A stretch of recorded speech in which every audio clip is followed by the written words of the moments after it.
এই হত্যাকারীর সর্বোচ্চ শাস্তি ইনশাআল্লাহ আগামী 1 মাসের মধ্যে নিশ্চিত করবে।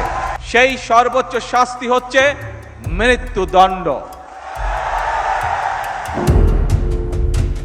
বন্ধু সালমান শাহ খুনির সর্বোচ্চ বিচার করবেন বলে জানিয়েছেন মাননীয় প্রধানমন্ত্রী তারেক রহমান। গত 9ই আগস্ট ডিপজলের সহযোগিতায় বিমানবন্দর থেকে গ্রেপ্তার করা হয় ডনকে।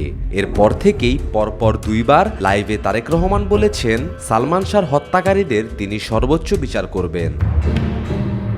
এই ঘটনার জন্য তীব্র ঘৃণা এবং প্রতিবাদ জানাচ্ছি। একজন কর্মী হিসাবে আমাদের দায়িত্ব হবে প্রশাসনকে, যারা এই ঘটনার সুষ্ঠু তদন্ত করবে আমরা আমাদের সর্বোচ্চ সহযোগিতা করব, যাতে করে তারা প্রকৃত যে দোষী ব্যক্তি তাদেরকে খুঁজে বের করে দেশের আইন অনুযায়ী তাদেরকে শাস্তি প্রদান করবে। তারেক রহমানের সাথে সালমান শাহর বন্ধুত্ব সেই ছোটকাল থেকেই। একই স্কুলে তাদের বড় হয়ে ওঠা। সেই সুবাদে সালমান শাহর ছোট বোনও প্রধানমন্ত্রী তারেক রহমানকে ছোট থেকেই চিনে। বন্ধুর হত্যাকারীদের সর্বোচ্চ বিচার করবে জেনে ক্যামেরার সামনে সালমান শাহর ছোট বোন বলেন, এখন আমাদের তারেক জিয়ার কাছে আমাদের আবেদন, তারেক জিয়া স্যারের কাছে, সাহেবের কাছে আমাদের আবেদন যে অন্তত পক্ষে মানে এই যে 30 বছরের যে একটা ধোঁয়াশা, আমাদেরকে এই ধোঁয়াশাটা থেকে আমাদেরকে মুক্তি দেওয়া হোক এবং এটা টোটালি যে একটা হত্যা মামলা সেটা প্রমাণিত করার জন্য ওনার কাছে আমরা সহায়তা আবেদন করছি।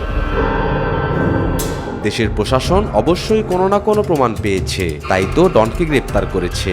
আমি বলবো ডন যদি সত্যি এই মামলার মূল আসামি হয়ে থাকে তাহলে যেন ডনের সর্বোচ্চ শাস্তি হয়।